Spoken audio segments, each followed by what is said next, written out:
The restaurant, located in a noble area of the city, reflected luxury in every detail: impeccable tables, aligned glasses, and a public accustomed to not worrying about prices.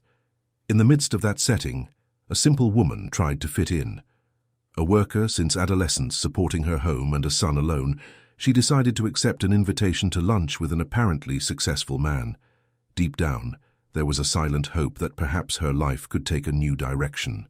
During lunch, the conversation flowed unevenly. He spoke about achievements, money, and travel.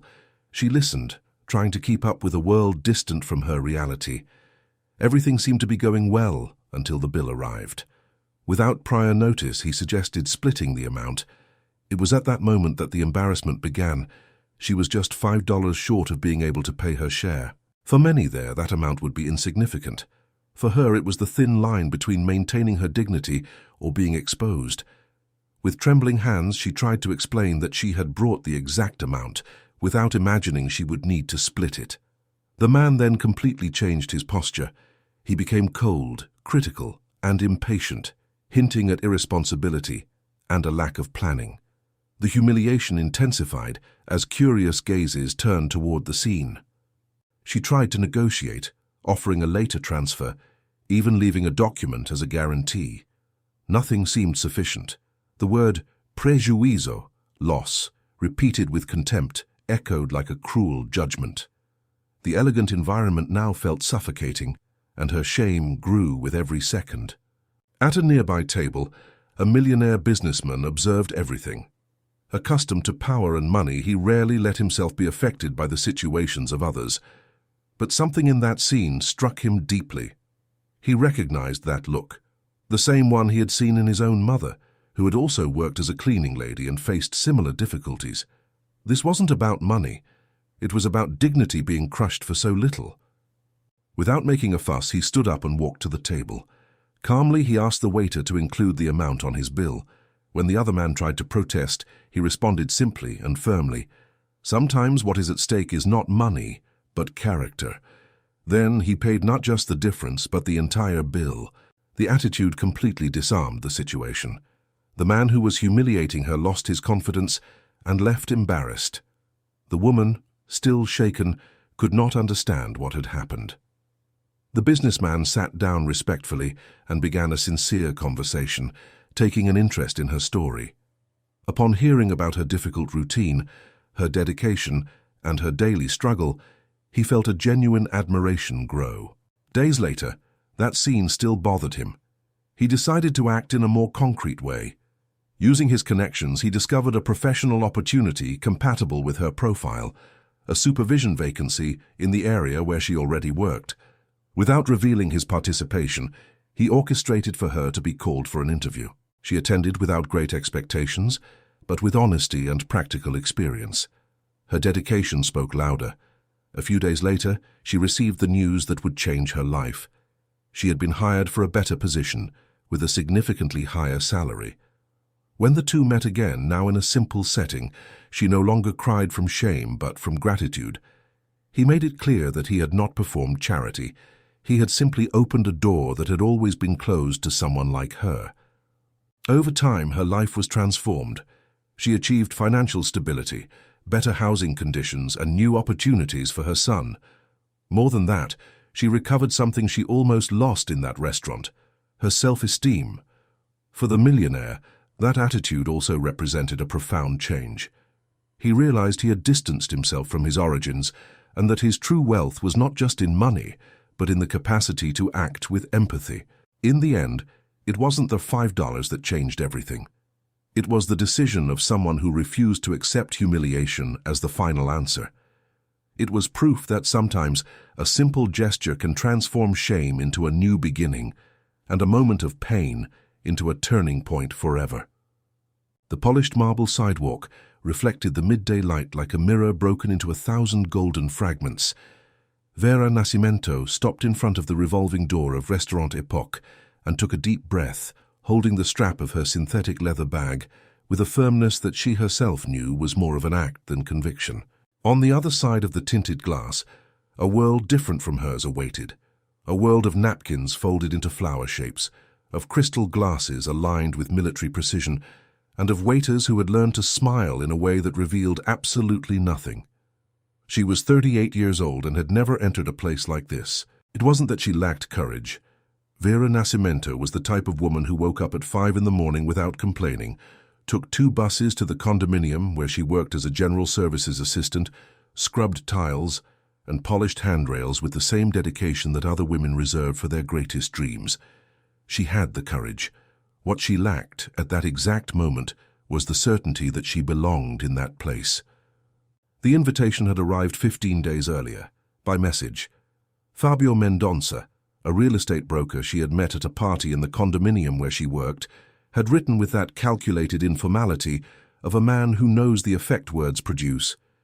"Vera, I need to take you to lunch at a place at your level." She reread the sentence 3 times. 4. Then she put the cell phone in the dresser drawer, as if putting the device away were enough to also put away the hope the message had awakened. But hope is stubborn. In the following days, Vera caught herself smiling for no reason while wiping the windows on the 12th floor. She thought about that phrase, "at your level," and tried to decide what it meant. Did it mean he saw her in a different way than she saw herself? Did it mean there was something in her that deserved restaurants with cursive menus and bow-tied sommeliers? Perhaps. Or perhaps it was just a phrase, and she was building an entire castle on a single stone. Anyway, she said yes. She set aside the money carefully. She calculated, researched the Epoch menu on her phone, which was available on the restaurant's website with prices discreetly listed, and concluded that she would take enough to pay her share with dignity. 140 rees. That was what she had set aside, leaving only what was necessary for the week's expenses. She gathered the amount in 20 real bills and kept them in the internal compartment of her bag. Fabio appeared punctually, in a grey suit and an easy smile. He was handsome in the way certain men are handsome, with a confidence that resembles beauty from afar, but up close reveals its seams. He opened the door for her to enter, and Vera felt the restaurant's air conditioning land on her skin like a soft warning. The maître led them to a table by the window. Vera observed everything with that discreet attention of someone who spent her whole life in places where she needed to notice details before someone asked her to clean them. The tablecloths were linen. The flowers in the center of the table were real. The man at the next table wore a watch she wouldn't know how to name, but that she recognized by the silent weight with which it occupied his wrist. When the menu arrived, she opened it calmly and read each line slowly. Her eyes did the math while her lips remained still. The dish she chose cost 68 rees. Added to the water and the coffee that would surely come later, it would be within what she had set aside. There was a safety margin. She could breathe. Fabio ordered without looking at the price. He ordered an appetizer. He ordered a main course. He ordered a bottle of sparkling water. He spoke at the same time he chose, as if the menu were just a support for the conversation, and not the most important document on the table. The conversation that followed was one of those where one person speaks and the other listens and both pretend it is an exchange. Fabio spoke about business, about a sale he had closed in Morumbi, about a client who had bought 3 apartments at once. He spoke about the trip he would take to Miami the following month, about the car he was thinking of changing. Vera listened and responded at the right pauses, asked when it was expected that she ask, smiled when his tone of voice indicated that the time for a smile had arrived. She was good at it. She had learned to listen with her whole body, a skill developed over years of serving people who rarely wondered if she also had stories to tell. The lunch proceeded like this, him speaking, her sustaining, and there was something pleasant about it too, she admitted to herself. The food was good, the environment was beautiful, the light coming through the window fell in a gentle way over the tables, and for a moment, just a moment, Vera Nascimento allowed herself to imagine that this could be the beginning of something. It was exactly at that moment that the waiter brought the bill. It was inside a discreet leather folder, placed between the two with the naturalness of those fulfilling a ritual. Fabio took it, opened it, looked. Vera saw his expression change, not radically, just 1 degree, like a thermostat adjusted without warning. He closed the folder, placed it on the table and said with the same studied informality of the messages he sent, "So, shall we split?" The word reached her with a half-second delay, as if it needed to overcome resistance in the air before reaching her ears. Vera nodded, opened her bag, went to the internal compartment. Her hands found the 20 real bills with a familiarity that should have been comforting but wasn't. She began to count. 20, 40, 60, 80, 100, 120. She stopped, counted again. The result was the same. The waiter had charged for the bottle of wine that Fabio had ordered in the middle of lunch. A bottle she had not ordered, had not chosen, whose price she had not calculated because it had appeared out of nowhere, between one story about Marumbi and another about Miami, as if wine at a daytime lunch was something everyone simply ordered. She was 5 reais short. Vera looked at the money in her hand and felt the restaurant floor recede a few centimeters under her feet. Around her, Epoch continued its silent and precise movement, waiters gliding between tables like parts of a well-oiled mechanism, low conversations mixing with the discreet clinking of cutlery against porcelain, that specific atmosphere of places where money is so abundant that it becomes invisible, incorporated into the very texture of the air. No one had noticed yet. It was just a second, maybe 2. A second in which only she knew what was missing, a second that was still hers, private, contained within the space between her hands and the bottom of her bag. She thought quickly, if she had forgotten any bill in another compartment.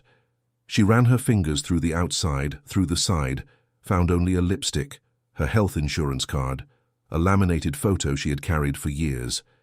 She hadn't forgotten money anywhere else. She had never been the type of person who forgot things.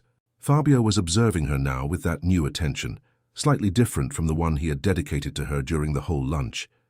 Before, it was a performative attention of a man who wants to be seen paying attention. Now it was something else, narrower, sharper, like a spotlight that narrowed its focus. She raised her eyes from the money and met his. She raised her eyes from the money and met Fabio's, and it was in that exact instant that he decided to transform into another person. It wasn't a dramatic transformation.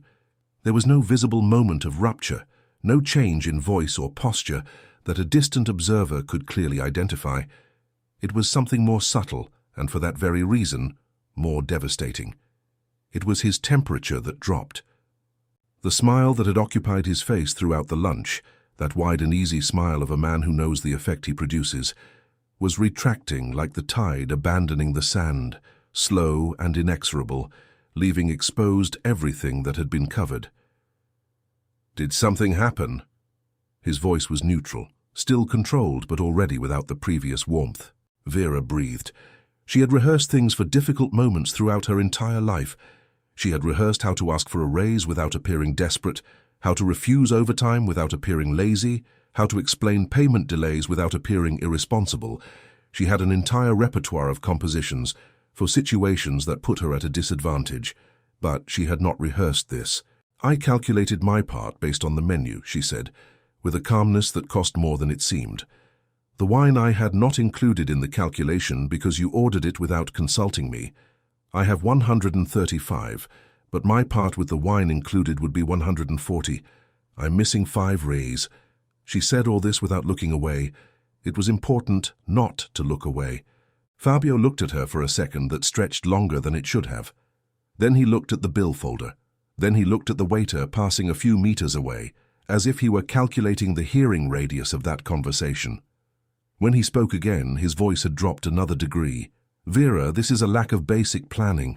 We go out to lunch in a place like this. It's natural that wine comes. It's not a surprise." She felt the words land on her like something physical, natural, as if there were a code she simply didn't know, and the ignorance of the code were a character flaw. "For me, it was a surprise," she said, "because you didn't ask if I wanted to split the wine too." "I don't ask if the waiter wants to split the water too," he replied, and there was now a poorly disguised impatience in his voice, the impatience of someone who thinks they are being fair and is not being recognized for it. "Vera, 5 reais. That is what is stalling the situation here." "I know how much it is," she said, and she knew. She knew better than he could imagine how much 5 reais was. 5 reais was the change that sometimes made the difference between taking the bus or walking 40 minutes. 5 reais was what was missing at the end of the month, when the bills arrived together. 5 reais was an amount that depended entirely on the context to be large or small, and in that context, inside that restaurant, with those people around, it was enormous. "I can do a transfer now," she offered, taking out her phone. "Do you have Pix? I'll send it instantly." "It doesn't work like that," he said, as if the solution were technically impossible, which it wasn't. "The bill needs to be paid here in cash or card. I can't be owing the restaurant. So accept the transfer and you cover the 5 reais now. I'll owe you for literally 2 minutes. It's not about the 2 minutes. He leaned back in his chair, and there was something in that gesture, that leaning back, that physical distance he created between the two, that was more eloquent than any word. It's about principle. Everyone pays for what is theirs. That is the basic. Vera put the phone back in her bag. Not because she had given up, but because she needed to think clearly, and looking at the phone screen was dividing her attention in a way she couldn't afford right now. Around them, the restaurant continued its precise and indifferent rhythm, but Vera noticed, with that attention of someone who spent her whole life being trained to notice the environment before being noticed, that 2 women at the table to the left had paused their conversation. The angle of their bodies had changed subtly in their direction. They weren't looking directly, but they were listening. Heat rose up Vera's neck with a speed she couldn't control. It wasn't anger, it was shame, and she knew the difference. Anger arrived sometimes with strength and movement. Shame arrived from the bottom up, slowly, like a tide that soaked everything before you realized you were wet. "I can leave a document as a guarantee," she said, and she hated the sound of her own voice saying that, hated the position the sentence placed her in, hated that she needed to offer something of herself as collateral for 5 reais in a restaurant where she barely knew the chef's name. "I have my ID in my bag. I'll pick it up as soon as I have the money to pay you back." Fabio looked at her with an expression she couldn't completely name. There was discomfort in it. There was something that could be shame, his shame, not hers, but there was also something harder, more closed, something that refused to yield. "You don't need a document," he said, "but we need to resolve this now, Vera. I can't leave here without paying my full share, and your incomplete share becomes my loss if I cover it." The word prejuízo'd loss hung in the restaurant's air as if it had mass, as if 5 reais could be, in some way, a loss for a man who had just described a sale in Morumbi of almost 2 million reais. Vera looked at the bills in her hand. 135 reais, an amount that had represented almost a week of careful saving, of giving up small things, a different snack here, a bus ride on foot there, to arrive at that lunch without owing anyone anything. And she had failed by 5 reais because of a bottle of wine she hadn't ordered. It was at that moment that she felt the presence before seeing the person. A chair moved somewhere to her right. Calm, measured steps, in the kind of silence that certain men carry with them, not the silence of shyness, but that of authority that doesn't need to announce itself out loud. Vera turned her head slightly, and what she saw was a man of approximately 50 years, dark suit, serene expression, walking toward their table with the naturalness of someone who moves through the world as if the world were his by birthright. He stopped beside the table, looked at the waiter passing by, and said with a voice that didn't need to rise to be heard, "Please include the total amount of this table on my bill." The waiter nodded with that discreet efficiency of a professional trained not to show surprise. Fabio opened his mouth, closed it. The confidence that had sustained his entire posture during the lunch wavered in a way Vera had never seen before in someone who seemed so sure of himself. "I didn't ask for any help," Fabio said, and his voice had changed again, this time to a higher pitch, slightly defensive, the tone of someone who was caught doing something and needs to quickly redefine what they were doing. The man in the dark suit turned to him with absolute calm. There was no visible judgment in his expression. There was no satisfaction of someone who enjoys the moral superiority of the moment. There was only a quiet clarity, like that of someone who has already decided what they are going to do, and no longer needs debate to confirm the decision. "It's not about help," he said. "It's about character. And sometimes it's worth investing in that." Vera kept looking at that man without being able to formulate a response. The 20 real bills were still in her hand. The restaurant still continued its precise movement around them. But something had changed in the air. A pressure had dissipated, like when a storm that announces itself for hours finally decides not to arrive. She didn't know yet who he was. She didn't know what that meant. She only knew that there was someone there who had seen what was happening and had decided, without any obligation, that he wasn't going to pretend he didn't see it. And for now, it was enough for her to breathe again. His name was Marcelo Drummond. Vera didn't know this at that moment. She knew later when he went back to his own table, when the waiter brought the leather folder with the payment receipt, and Vera saw him sign without looking at the amount, in the same way that Fabio had ordered the wine without looking at the price, but with a fundamental difference that she couldn't yet articulate in words, and that she was trying to find while tucking the 20 real bills back into her bag without knowing exactly what to do with them now. Fabio left before her. He didn't say much, a vague excuse about a meeting he had scheduled, a handshake that was more of a conclusion than a farewell, the kind of gesture people use when they want a situation to disappear without needing to name it. The revolving door swallowed him, and Vera sat alone at the table for a moment, with her bag in her lap, and that specific feeling of someone who left a place on the inside without having stood up yet. She was preparing to leave when the chair in front of her pulled out. The man in the dark suit sat down, with the quiet naturalness of someone who is certain they are welcome, but not with the arrogance of someone who assumes they are inevitable. There was a distinction there that Vera perceived immediately, although she didn't know how to name it yet. "Sorry for the intrusion," he said. There was no falsehood in the sentence, which was interesting, because it was exactly the type of sentence people use when they don't regret anything. But he seemed to actually regret the necessity of having intruded, and not the act itself. "I couldn't stay quiet, it was stronger than me." "You didn't need to do that," Vera said. And it was true. He didn't need to. No one needed anything. And sometimes that was exactly what made things significant. "I didn't need to," he agreed. "But I wanted to, there's a difference."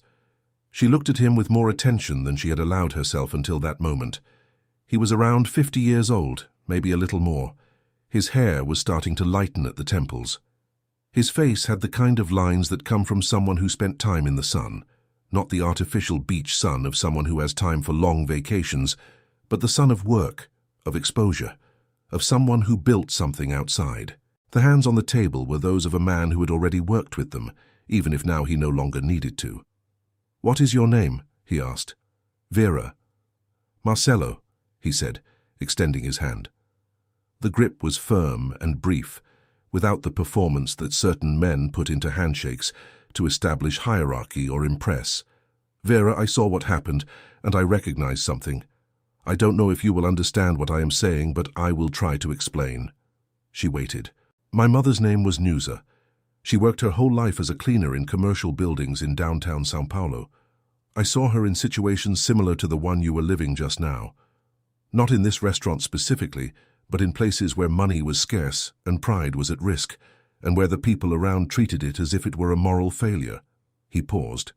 "It is not a moral failure. It never was." Vera felt something move inside her. Not exactly relief, not exactly gratitude yet, but something more like recognition. Like when you're in a place you've never visited and suddenly spot something that seems familiar, and it takes a second to understand why. "Your mother," she said. "You speak in the past tense." "Ooh." He nodded. "She passed away 6 years ago, but she remains the most courageous person I have ever known." A short, dense pause. "It took me a long time to understand that while she was here. It's one of the things you carry forever." Vera said nothing for a moment. There were certain pains that didn't need a response, that only asked to be recognized, like guests who know they won't stay long and don't want to occupy more space than they deserve. "I calculated everything," she said then, because she needed to say it. She needed him to know it hadn't been carelessness. "I researched the menu before coming. I set aside the exact money. The wine came without warning."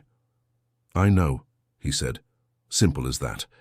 There was no doubt in his tone, no charitable concession of the "of course I believe you" type. It was just the direct recognition of someone who had observed the entire scene and reached his own conclusions. They were silent for a moment, and it was a silence that didn't ask to be filled. The restaurant continued around them, conversations, cutlery, the soft sound of chamber music coming from somewhere Vera hadn't noticed until now. "Do you come here often?" she asked, because it was necessary to say something and because she was genuinely curious. "Once a week, more or less. I have meetings nearby on Wednesdays." He looked around with that expression of someone who knows a place so well they no longer see it. "It's a good restaurant. The kitchen is honest." The kitchen is honest. Vera saved the phrase without knowing why yet. There was something in it, in this specific choice of words, in this attribute he had chosen as the highest praise, that said something about the kind of man he was. Not that the food was sophisticated or exclusive or expensive. Honest. "In what area do you work?" she asked. "Civil construction mainly. I have a construction company. We do residential and commercial projects, some of a larger scale." A pause. "And you?" "I am a general services assistant in a condominium in Pinheiros," she said bluntly, without the soft qualification that people sometimes use to anticipate and soften the listener's judgment. She was what she was. She had spent too much time apologizing for what she was to continue doing it. Marcelo nodded. There was no change in expression, no adjustment of posture, none of those micro-signals that reveal the silent reconfiguration certain people do when they discover someone's profession and need to reclassify them in their internal hierarchy. "For how long?" he asked. 12 years in the same condominium. Before that I worked in 3 others." A pause. "I started at 23, as soon as I came to São Paulo." "Where did you come from?" "President Prudente." She almost said, "from the interior." The automatic response, the response that softened the specificity, that made the origin generic enough not to need defending. But she said the full name, because it was the right name. "I came with my sister. She went back after 2 years. I stayed." "Why did you stay?" Vera considered the question. It was a good question. The type that rarely anyone asked because people generally assumed the answer. She stayed because she had opportunity. She stayed because the city was bigger. She stayed because the salary was better. All those things were true, but they weren't enough. "I stayed because I discovered I was the type of person who needs movement," she said. "Not physical movement necessarily, but the feeling that things can change, that tomorrow can be different from today. In the interior, I felt that the future was already decided. Here I felt it was still open." Marcelo looked at her with an attention that was not the attention of someone waiting for the next cue to speak. It was the attention of someone who is genuinely present in the other's speech. It was rare, this attention. Vera recognized it because she had spent her whole life being the recipient of other types. Distant attention, condescending attention, the attention of someone who hears but doesn't listen. "For that makes a lot of sense," he said. And then, after a pause that had the texture of a decision being made, "Vera, I don't want to be invasive, but I would like to know more about your trajectory, if you are up for it. I have reasons for saying this, but I prefer not to anticipate. Would it be possible to exchange contacts?" She looked at him. The restaurant around them, the crystal glasses, the late afternoon light that had entered through the window while they talked, transforming the golden of the early afternoon into the soft amber of the beginning of the night. And she said yes. That night, Vera stayed awake longer than she should have. It wasn't anxiety exactly, or not just that. It was that kind of involuntary vigil that affects people when the day was too intense to be simply ended by turning off the light. The brain refuses to let go of the threads, continues pulling them, examining them, trying to understand what they have woven. She lay in her room, small, tidied with that precision of someone who learned to make a small space habitable through organization, looked at the ceiling and reviewed the day as if it were a fabric that needed to be inspected before being stored. The lunch, Fabio, the 5 reais, the word prejuízo repeated with a contempt she still felt on her skin, like residue. And then Marcelo Drummond, appearing like that, without fuss, without the pose of someone who does good to be seen doing it. The phrase about character, the story of his mother, Nusa, a cleaner of commercial buildings in downtown São Paulo. Vera stayed on that image for a long time. A woman named Nusa, whom she had never met and never would, scrubbing office floors in the center of a city that probably didn't look her much in the eye, and a son who had grown up and reached where he had reached, but who still carried that image with the weight with which people carry the things that shaped who they are. She fell asleep after midnight with her cell phone on the side table, with Marcelo Drummond's number saved in her contacts. In the following days, life continued in its rhythm. The alarm at 5, the 2 buses, the condominium in Pinheiros, the polished floors, the clean glass, the conversation with Clade from the warehouse about the new cleaning product the manager had sent to test. Normality wasn't bad, it was anchored. It was the kind of ground that doesn't yield because you know exactly where every stone is. But there was something different now. A door that had appeared where before there was only wall, and she didn't know yet if she was going to open it. It was on the 5th day after the lunch that Marcelo's message arrived. It wasn't long. It was the type of message that men who have a lot to say and have learned to select write. Direct, without unnecessary detours, but with an attention to form that revealed he had thought before sending. He wrote that he had enjoyed the conversation very much, that he had thought about what she had said regarding the feeling that the future was still open, that he had something concrete to propose if she was up for having a coffee. Vera read the message 3 times. Then she went to wash the lunch dishes, because washing dishes always helped her think. The hot water, the repeated gesture, the mind was both occupied and free at the same time. What did he want to propose? She had considered the most obvious possibilities and had discarded them one by one, not because they were impossible, but because they didn't match what she had seen in him. There was nothing there that sounded like poorly disguised interest in another type of contact. There was none of Fabio's calculated informality, that way of saying things one way and meaning another. There was only that quiet clarity. I have reasons for saying this, but I prefer not to anticipate, which was, strangely, more respectful than if he had explained everything on the spot. She replied yes to the coffee. They met at a coffee shop in Pinheiros, much more modest than Epoch, purposely, she suspected, although he hadn't said anything about it. A table near the window, 2 coffees, a cheese bread that arrived without anyone asking, because it was the type of coffee shop that knows what the customer will want. "I need to tell you something before any proposal," he said, right at the beginning, without preamble, "because I think it changes the conversation we're going to have." Vera rested both hands on her cup and waited. "I didn't know you existed by chance, Vera. I mean, the meeting in the restaurant was by chance, that was real. But then, when I started thinking about the conversation we had, I asked my assistant to do some discreet research, not invasive, just confirming some things you had told me. 12 years in the same condominium, shift supervisor, references. I wanted to be sure before proposing anything concrete." She felt something contract for a second. Not exactly discomfort, it was more of a heightened attention, the type that precedes a decision about whether to trust or not trust. "And what did you find out?" she asked. "That you are exactly who you seem to be." A pause. "That in 12 years no one registered a single complaint about your work. That you were responsible for training 4 new employees in the last 3 years. That the current manager said the condominium would lose a lot if you left." Another pause. "And that you are still not a shift supervisor, despite performing those functions for at least 2 years.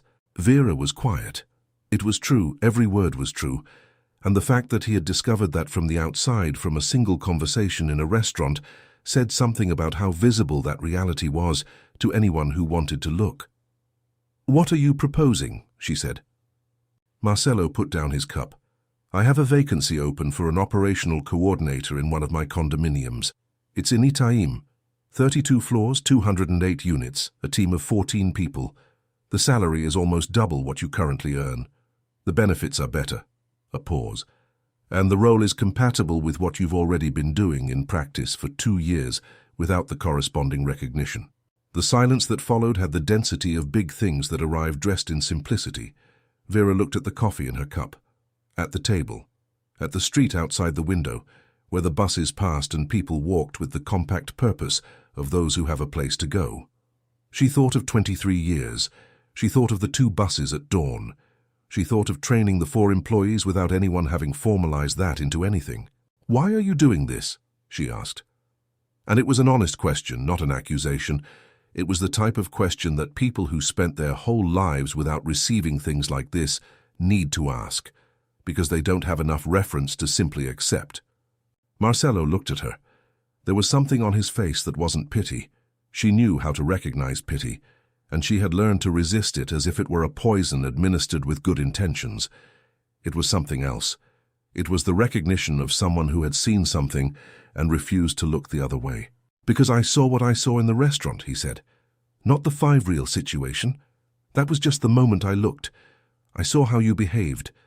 The calm, the precision, the way you didn't lose your dignity even when you were being pushed to lose it. That is not a common skill, Vera, and uncommon skills deserve to be in the right places." She took a moment. Then she asked if she could think about it. "Of course," he said. "Take all the time you need." And when she left the coffee shop, with the Pinheiros wind hitting her face, and the Itaim condominium number noted on her phone, there was something different in the way she stepped on the sidewalk. It wasn't euphoria. It was something more solid than that. More like the feeling of firm ground under the feet of someone who has been swimming for too long. She hadn't said yes yet, but she was already, within herself, getting close. The interview took place on a Thursday under an overcast sky, with that diffuse São Paulo light that is neither shadow nor clarity, just a suspension between the two. Vera arrived 15 minutes early, not out of anxiety, or not just that. It was a habit built over years of work, where an employee's delay could compromise the routine of an entire floor. Arriving early was, for her, a form of respect for the place and the people who occupied it. The Torres do Itaim condominium was exactly what the name promised. Tall, modern, with that glass and aluminum finish that the city had adopted as the aesthetic of progress. Vera stood on the sidewalk for a moment, looking at the facade, and felt the same thing she had felt in front of Epoch, the awareness of the contrast between what the place projected and what she carried. But this time, the awareness didn't come accompanied by the same fear. It was more of an observation than a threat. The reception was clean, with light leather armchairs and a marble counter, behind which a young lady smiled with the professional cordiality of someone trained to make the environment welcoming. Vera introduced herself. The lady checked the name on a list and led her to a side room. The selection process had been opened formally, she learned later. Marcelo had seen to it that it was so. It hadn't been a direct appointment, a hire this woman because I want you to hire her. It had been a job opening with a specific profile, and the profile coincided precisely with Vera Nascimento's, but also with that of other candidates who had passed through the previous stages. It was an open door, not a broken door. The interviewer was named Renata, HR from the construction company, short hair, thick-rimmed glasses, the type of professional Vera immediately recognized as someone who had developed a precise eye for people. It wasn't the performative kindness of some recruiters, nor the clinical distance of others. It was genuine attention, the kind that remains standing even when the candidate says something unexpected. The conversation began with standard questions: professional trajectory, experience with team management, conflict situations, and how she had resolved them. Vera answered with the same calm she had shown in the restaurant, without embellishing, without minimizing, without the route detours people use when they fear the truth won't be enough. When Renata asked about the most difficult situation she had faced at work, Vera thought for a second and said, 2 years ago, there was a renovation on the 13th floor that generated a schedule conflict with the cleaning team. The contractor had promised to deliver the space on one date. The administration had promised the owner another date, and the two pieces of information were not compatible. The team was being pressured from two sides without being at fault for either. "How did you resolve it?" Renata asked. "I held a meeting with the contractor and the condominium manager on the same day. I presented both versions of the schedules with the inconsistencies marked. I proposed an intermediate date that met the minimum of both parties and internally redistributed the team's shifts to cover the transition period without needing overtime. Did you have formal authority to hold that meeting?" "No," Vera said, "but I had the information and I had the responsibility to make the work happen. I preferred to apologize later if necessary than to do nothing and let the team pay for others' mistakes." Renata made a note. She said nothing, but there was something in the angle of her head that indicated that had registered. The interview lasted an hour and 20 minutes, an unusual time, Vera suspected, for this type of process. At the end, Renata said there would be one more stage with the construction company's operations director, but that she would be in touch in the coming days. Vera left Torres do Itaim with the same overcast sky above her head, but with something different inside. Not certainty. She had learned that certainty was a rare luxury, especially for women who built their own stories without a safety net. But there was something like the conviction that she had entered that room being herself, and that being herself, she had done what could be done. The rest was out of her control. And she had learned over a long time to make peace with the things that were out of her control. In the next 2 days, her routine continued. The Pinheiros condominium, the floors, Clade, the manager who passed through on Wednesdays to check the services, and who had the habit of not greeting anyone directly, but noticing everything. Vera did her work with the same attention as always, perhaps with a millimeter more attention, because there are moments when the possibility of change makes the present more vivid, not less. It was during this interval that Fabio Mendonça got in touch again. The message arrived on a Tuesday night, with that informality she had learned to recognize as armor. "Hi, Vera. Sorry for the awkwardness that day. I was stressed. Let's grab a coffee." She kept looking at the message. There was a version of her, probably younger, who would have replied instantly, who would have found an opening in the apology and a possibility in that opening. But this version of her existed now with more information than before. She had seen inside that restaurant what he was when pressure arrived, and what a person is when pressure arrives is what they are for real. She replied briefly and without anger, "Thanks, Fabio, it's not going to happen," and put the phone on the charger.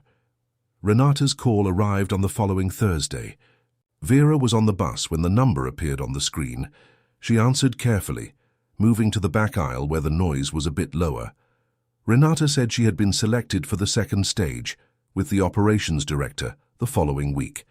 And she said, with that professional objectivity that doesn't exclude human warmth but frames it precisely, "Vera, you were the highest-rated candidate in this stage. I want you to know that." Vera thanked her with a firm voice and hung up.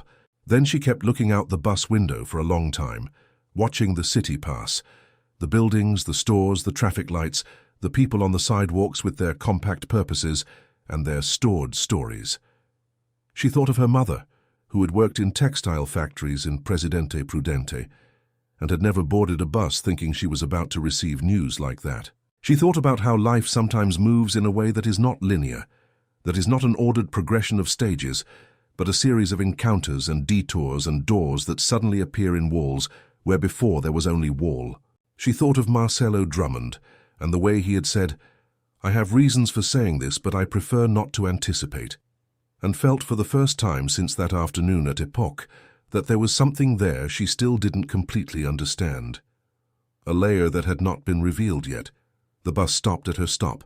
She got off. And she didn't know yet that the revelation was arriving, slow as the tide, and that when it arrived it would change not just what she understood about Marcelo Drummond, but what she understood about herself. The operations director was named Eduardo Bastos, 50-something years old, broad shoulders, the type of man who occupies the space of a meeting room without needing to make a conscious effort for it. Vera perceived him as someone who had reached where he was through a lot of work and who, for that very reason, had a sensor calibrated to identify the same in others. The second interview took place in a room with windows overlooking Ibirapuera Park, a luxury of location that São Paulo offered to those who could pay for the address. Eduardo started with her history, as Renata had done, but went deep faster, passing through the protocol questions with a speed that indicated he had already read the report from the previous stage and didn't need to repeat the terrain. "Vera, I'm going to be direct because I think you prefer it that way," he said at a certain point. "The vacancy we are offering involves managing a team that includes people older than you, with more time at the company. This usually generates resistance. How do you deal with that?" "I deal with that by showing work before asking them to follow me," she said. "I don't ask them to believe in me because I have the position. I ask them to observe what I do, and when consistency is established, authority comes along." Eduardo nodded slowly. And if consistency is not enough, if there is someone who simply doesn't accept authority regardless of what you do, then I have a direct conversation with that person, without an audience, without exposure. I hear what is underneath the resistance because usually there is something concrete there. And if after the conversation the resistance continues and is affecting the team, I document it and forward it to management. I don't keep holding on to a problem that has grown beyond what I can resolve alone. A pause. Eduardo looked at her with that expression of someone who is evaluating not the answer, but the person who gave it. "When can you start?" he asked. Vera took a second to process the question. It wasn't what she had expected. She had expected another round, another deadline, the promise that they would get in touch. Not a question about availability. "I need to give notice at my current condominium," she said, keeping her voice firm despite the movement inside her. 30 days. 30 days, he repeated, as if he were taking a note. "Right, Renata will send the formal proposal later today." She left the building with her legs a bit firmer than when she had entered, which was an inversion of what usually happened in high-pressure situations, and that inversion said something about her that she herself took a moment to recognize. She had reached this point being who she was, and that had been enough. She hadn't diminished anything, hadn't amplified anything, hadn't performed a more palatable version of herself to fit the space the meeting room offered. She had just been Vera Nascimento, and Vera Nascimento had been enough. The proposal arrived by email that afternoon. She read it on her phone sitting on a park bench in front of the building because she needed fresh air to receive it. The salary was what Marcelo had mentioned, almost double. The benefits package included health insurance for her, food vouchers, transport vouchers, and something she kept looking at for longer than the other lines, a clause for participation in the condominium's results, proportional to the team's performance. That wasn't just a better salary. It was a different structure of relationship with work, one where what she produced had a direct reflection on what she received. She signed the document that same night. In the days that followed, while she served her notice period at the Pinheiros condominium, Vera had a conversation with Marcelo. He had contacted her to find out how the second stage had gone, with that discretion of someone who maintains enough distance not to appear to be monitoring, but who is present enough not to appear indifferent. "I was approved," she said. "I start in 30 days. "Great," he said. Simple as that. Without excessive celebrations, without the performative satisfaction of someone who wants to be recognized for the good they did. But she heard, underneath that simplicity, something genuine, something that wasn't vanity. "Marcelo," she said, "I need to ask you something." "You can ask." "You said you asked your assistant to check my references, but you also said the vacancy was opened formally, that the process was regular. What I don't understand is, why this specific condominium? Why E-Time, which belongs to your construction company, and not any other recommendation?" There was a pause on the other end of the line, not a pause of hesitation, more a pause of someone who had reached a point they knew they would reach. "Because I have a personal interest in that condominium that goes beyond business," he said. "And I thought you should know, but not at that moment. I didn't want the information to interfere with your decision." Vera waited. "My mother lived in that condominium for her last 3 years of life," he said. "In apartment 802. She passed away while she was still living there. The night shift cleaning team was the first to realize something was wrong and triggered the correct protocol. They acted with speed, with respect, with dignity." A pause. "I never knew the name of who was on duty that night, but I never forgot what that kind of care represented." Vera was quiet for a long moment. "So the vacancy in E-Time," she said slowly, "is not a coincidence." "It's not a coincidence," he confirmed. "It's a place that matters to me, and I wanted someone who understood the value of taking good care of a place and the people who live in it. Not someone with the right resume on paper, someone with the right character in practice." A pause. "And I saw your character in that restaurant." Vera held the phone with both hands and kept looking at the wall of the room where she had slept for 4 years. The simple wall, without paintings, with just a light stain where a shelf had been that she had removed when she needed the space for something else. There were so many things connected that she hadn't seen. Marcelo's mother, Nusa, who had been a cleaner, the Itaim condominium where Nusa had lived, the team that had cared for her, and now her, Vera, being called to coordinate that team, not as charity, not as payment of a sentimental debt, but as a choice based on evidence of character. It was a web of stories that touched at points that none of them had chosen consciously, and that by touching had created something that none of them could have created alone. "Thank you for telling me," she said. "You had the right to know," he replied. And when the call ended, Vera sat for a long time on the edge of the bed, with that new information inside her, understanding that some doors don't appear out of nowhere. They are built by people who came before and who, even without knowing, left a mark in the place where they lived that called someone. She thought of her mother in Presidente Prudente, the long shifts at the factory, the hands that returned hardened to the house. She thought of herself, 23 years ago, arriving in a huge city with a small suitcase and the stubborn conviction that the future was still open. She thought of Nusa, who had been a cleaner like her, and who had raised a son who had learned to recognize what is valuable and invisible at the same time. There was an invisible line between all those stories, and she was starting to see it with enough clarity to understand that it wasn't the line of a coincidence, but the line of accumulated choices, of people who decided, each in their own moment and with the resources they had, not to look the other way. The first day at Torres do Itaim began with rain. Not the dramatic rain of a storm that São Paulo sometimes throws upon itself like a sentence. It was a thin, persistent rain, the kind that wets slowly and deeply, that doesn't invite the grand gesture of running, but the careful, measured step of someone who knows they're going to get wet anyway, and decides to make peace with it. Vera arrived at 7:15. She brought a folder with the documents Renata had requested, the signed contract, and a new notebook. A lifelong habit, starting new phases with new notebooks, as if the blank paper had the power to honor what was about to be written on it. The team was waiting for her in the basement meeting room, where the condominium's operational management was located. There were 14 people in all, cleaners, janitors, maintenance assistants, the head doorman, various ages, various expressions. Vera looked at them one by one as she introduced herself slowly, and did what she had learned to do in 12 years of working with people. She tried to see what each face said before hearing what the mouth said. There was Ali, the oldest janitor, 46 years old, closed expression, the type of horizontal gaze that means, I'm going to wait and see before deciding.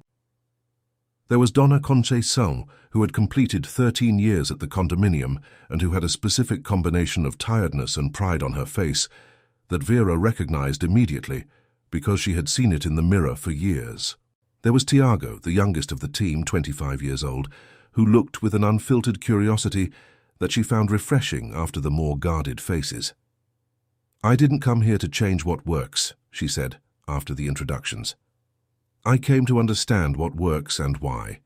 In the first 15 days, I will work together with each sector, not as supervision, but as learning. I want to know how you solve problems before giving my opinion on how you should solve them. Ali crossed his arms. It wasn't explicit hostility. It was the posture of someone who has heard a similar speech before and holds judgment. Vera saw him do that and decided not to pretend she hadn't seen it. Ali, she said, and he slightly raised his chin.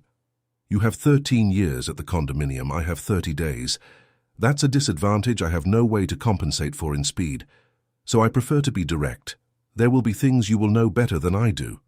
When that happens, I need you to speak up. I'm not here to look competent, I'm here to make the work happen. There was a silence that wasn't uncomfortable. It was the silence of people who are recalibrating an expectation. Ali uncrossed his arms. In those first 15 days, Vera fulfilled what she had promised. She worked with the cleaning team on Monday, with maintenance on Tuesday, with the doormen on Wednesday. She didn't just observe, she participated, picked up a broom, helped carry things, made a note of every detail in the condominium that needed attention and that hadn't yet found its way into any official report. On the 12th day, she found Ali in the 10th floor service corridor, repairing a pipe that had leaked in the common area wall. She knelt beside him with her phone's flashlight, illuminated the problematic spot, and stayed there for 40 minutes while he worked without saying much, just present. When they finished, Ali looked at her in a different way than on the first day. It wasn't approval yet. It was something prior to approval, something more like openness.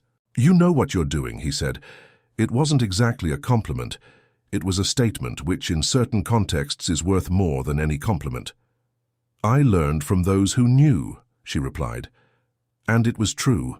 While this process was happening at Torres do Itaim, something parallel was moving elsewhere in silence, without Vera knowing yet. Fabio Mendonça had discovered, through a chain of conversations in the real estate sector, where São Paulo is both a huge metropolis and a small village, that the woman of the 5 reais from Epoch had been hired as an operational coordinator at a medium-sized construction company that had grown in recent years. A construction company that had recently entered a bidding process for a residential project in Brooklyn, a project in which the real estate agency Fabio worked for was interested in participating as the exclusive broker. He processed this information for a few days. Then he decided the best path was direct contact. The message arrived on a Wednesday night, different from the previous ones in tone and care. "Vera, I heard you're working at Drummond Incorporações. Congratulations, truly. We are mapping partners for a project in Brooklyn, and your condominium could enter the conversation. I think it would be worth us talking." Vera read the message twice. She identified each layer of it with the clarity of someone who had learned, in the most direct way possible, how Fabio Mendonça functioned when there was interest at stake. There was no anger. There was something more like the cold clarity of someone who recognizes a pattern.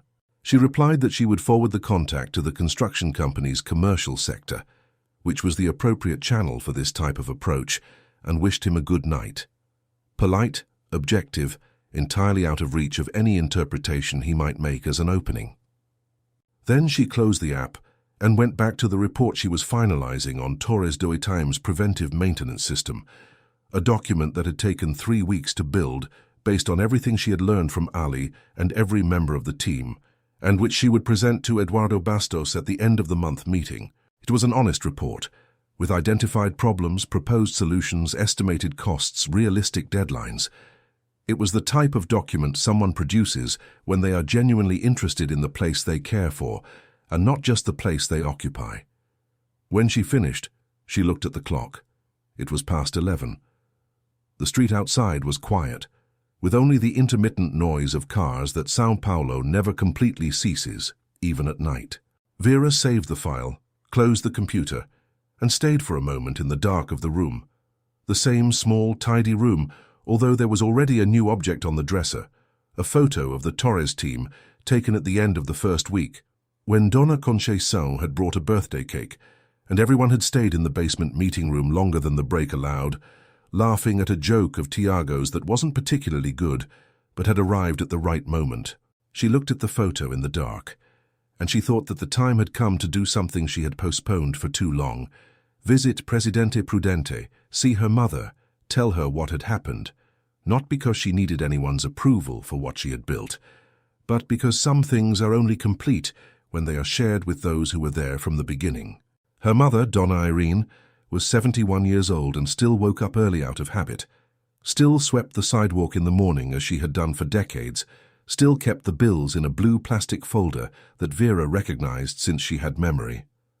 She was a woman of repeated and concrete gestures who hadn't had space for great flights, but who had built, in the small space the world had offered her, a solidity that few larger structures managed to reach. Vera went to her on a weekend in October, by bus with a box of sweets and the photo of the Torres team printed on photographic paper.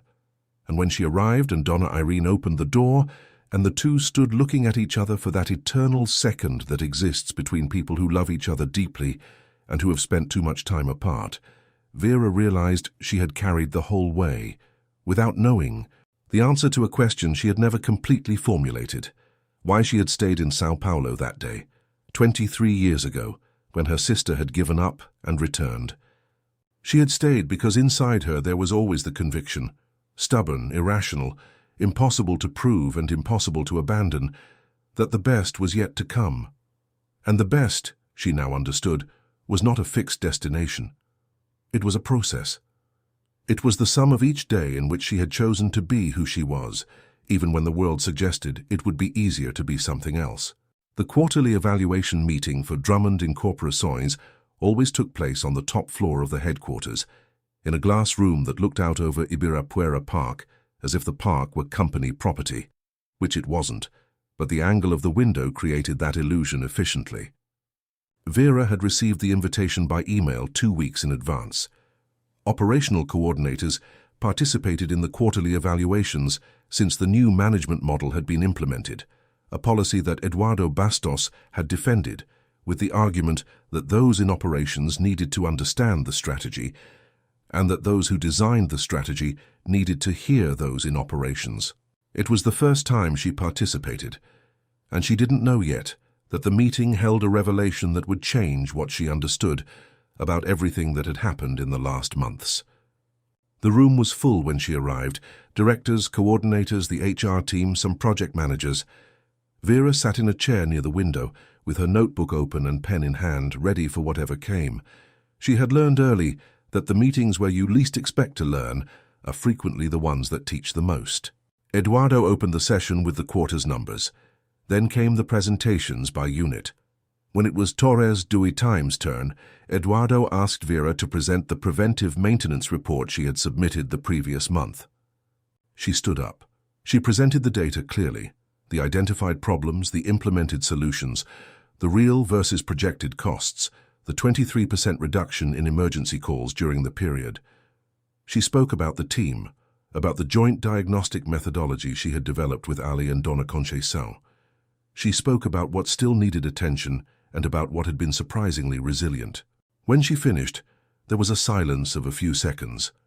Then Eduardo said, "Thank you, Vera," in a way that had more weight than the 2 words would normally carry. It was at that moment that Marcelo Drummond entered the room. Vera had seen him few times since the coffee in Pinheiros. She had crossed paths with him once in the headquarters corridor. They had exchanged brief messages about the progress of the process, but his presence in that room, at that specific moment, created in her a sharp attention that she couldn't completely explain to herself. He sat down, greeted those present with a nod, and then looked at her with that quiet clarity she had learned to recognize as his natural state. Not the tranquility of someone who has nothing at stake, but the tranquility of someone who has already decided what they have at stake and made peace with it. "Vera," he said, and there was something in the way he said the name that sounded different from the other times, more formal, more prepared. "I would like to tell you something, in the presence of the people here, because I think it is relevant for everyone, and mainly because you deserve to know the full story." She rested the pen on the notebook. "When we met at Epoch," he began, "I said I had recognized a look, that I had seen in your situation something that reminded me of my mother." A pause. "That is true, but it is not everything." The room was quiet, with that specific stillness of when people realize something important is being said and collectively decide not to interrupt. 18 months ago," he continued, "my company went through a governance review process. Part of that review included an organizational culture diagnosis done by an external consultancy. The diagnosis identified a problem I hadn't seen clearly enough. The company had grown fast, and in that growth the people at the operational base had become invisible. Not exploited, but invisible. Not valued according to what they contributed. Eduardo nodded slightly beside him. It was the confirmation of someone who had participated in that process. One of the consultancy's recommendations was to create an operational talent identification program, people with leadership capacity who were not being seen because they didn't have the academic history or the conventional profile that traditional selection processes value. Marcelo paused. Torres do Itaim was the pilot condominium for that program. The vacancy we opened for operational coordinator was designed specifically for that purpose. Vera heard this and felt something reorganize internally, not in the disturbing way things reorganize when we discover we were deceived, but in the stranger and more complex way they reorganize when we discover the reality was bigger than we had understood. "When I saw you in the restaurant," Marcelo continued, "I wasn't looking for anyone. It was a real meeting by chance, as I said. But what I saw there, the way you behaved, what you said about the open future, the precision with which you had planned every detail of the lunch, That wasn't just a human impression. It was technically exactly the profile we were looking for. Someone with practical intelligence, emotional management under pressure, and the capacity to maintain dignity and clarity of thought even in an adverse situation. A pause. The process was regular. You were evaluated in the same way as the other candidates. You were hired because you were the best. I didn't interfere in the result, I just opened the door. What was on the other side of the door you brought? Vera looked at him for a moment. Then she looked at the window with Ibirapuera out there, green and distant. Then she looked back at him. "Why are you telling me this now?" she asked.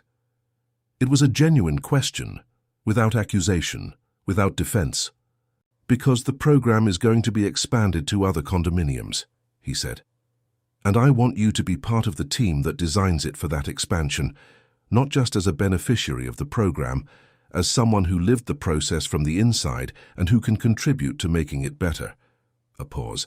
"But for that you needed to know the full story, and I didn't want you to find out through someone else." The silence that followed had the texture of something being absorbed, of information that doesn't fit all at once and needs space to settle. Vera thought about everything that had happened since that lunch at Epoch, the 5 reais that were missing, the word prejuízo, the man in the dark suit who had stood up from a table without being called, the coffee in Pinheiros, the interview, Ali and the 10th floor plumbing, Dona Conceição and the cake, the photo printed on photographic paper on the dresser of the room in Presidente Prudente. And she thought about what all that had done to her, not what she had received, but what she had discovered she already possessed, and that simply hadn't had the right space to appear. "I accept," she said. It wasn't just the answer to the program proposal. It was the answer to a larger question, which had been forming since that moment when the waiter brought the bill and the floor receded a few centimeters under her feet. It was the answer of someone who had understood that the most important change hadn't happened at Torres do Itaim. It had happened inside her, at that precise instant when, with slightly trembling hands and 135 reais in her pocket, she had decided not to bow her head. 6 months later, the operational talent program of Drummond Incorporações had been expanded to 5 condominiums. Vera coordinated the implementation together with Renata from HR and an external consultant who had been hired to systematize the process. There were bi-weekly meetings, follow-up reports, adjustments made from what practice revealed that the paper hadn't foreseen. It was real work with real edges, and she preferred it that way. At Torres do Itaim, Ali had been promoted to head janitor, a position that existed in the organizational chart but had been vacant for 2 years because no one had stopped to see that the function was already being performed informally. Dona Conceição had received a raise that formally recognized the training she had given to new employees since no one could remember. Tiago had asked to participate in the internal selection process for an administrative vacancy and had passed. Vera had moved to a slightly larger apartment in Pinheiros, a 15-minute walk from the condominium. It wasn't a movie apartment. It was the apartment of someone who finally has enough space not to have to choose all the time between their own things. There was a window that caught the afternoon sun, and she had placed a plant in that window that was growing in a completely irregular way, in all directions at once, as if it hadn't received the memo saying in which direction plants were supposed to grow. She liked that plant. Fabio Mendonça had forwarded the proposal to the commercial sector of Drummond, as she had suggested. The sector evaluated it and passed. Not for any reason involving the 5 reais or the lunch at Epoch. The project simply didn't fit the business profile that the construction company was prioritizing at that moment. It was a technical decision, as technical decisions should be. Fabio hadn't contacted her again after that, and Vera hadn't missed him at all. Marcelo Drummond had returned to Torres do Itaim once on a Saturday morning, when Vera was doing a routine inspection with the team. He had walked through the condominium without announcing himself, stopping in each space with that attention of someone who is seeing not just what is before their eyes, but what was there before. In the end, he had stopped in the 8th floor corridor in front of apartment 802, the apartment where Nusa had lived, and stayed there for a moment that neither of them knew how to completely name, but that both respected in silence. "She would have liked you," he had said before leaving. Vera had kept that phrase for days, carrying it with care, as if it were something fragile that needed time to solidify before it could be deposited in some permanent place. It wasn't just a compliment, it was a connection between stories that hadn't crossed in time, but that crossed now in some space where time was not the criterion. Donna Irene had visited São Paulo for the first time. Vera had taken her to Torres do Itaim on a weekday morning, before the main movement. Donna Irene had looked at the marble lobby, at the real flowers on the reception counter, at the floor number panel that blinked discreetly. Then she had looked at her daughter with an expression Vera hadn't seen before on her mother's face. It wasn't surprise. It wasn't pride exactly. It was recognition. It was the expression of someone who sees the grown plant and understands in the bone what the planting process was like. "You were always more than the place you had to grow," Donna Irene had said. It was the type of phrase a mother keeps for decades before finding the right moment to say it, and it was the type of phrase a daughter keeps forever after hearing it. That night, Vera had written in the notebook, the same new notebook she had taken on the first day at Torres, the phrase she had been trying to formulate since the restaurant, since the 5 reais, since the waiter who had brought the bill and the floor that had receded. Sometimes what seems like the end of a story is just the moment the real story begins. She wasn't a writer, but there were things that needed to exist outside the head to be completely understood. And when she closed the notebook and turned off the light in the new room, with the irregular plant in the window and the photo of the Torres team on the dresser and the soft noise of the city outside, she felt, with that simple and compact certainty of things that don't need to be announced, that the future was still open, that it always had been, and that she had finally learned not to be afraid of it. End of story. Dear listeners, the story of Vera Nascimento has come to an end, but we hope it continues to resonate within you for a long time. Just as those 5 reais did not define who she was, no small circumstance defines the size of a story. Sometimes all it takes is someone who refuses to look the other way, and sometimes that someone is us. If this narrative touched your heart, leave a like. It is the simple gesture that, just like Marcelo's in the restaurant, makes all the difference. Subscribe to the channel so you don't miss any of our stories, because every week we bring new lives, new beginnings, new proofs that dignity has no price. And in the comments tell us, which moment of Vera's story stayed with you the most? We read everything. We are here. And the next story is already on its way.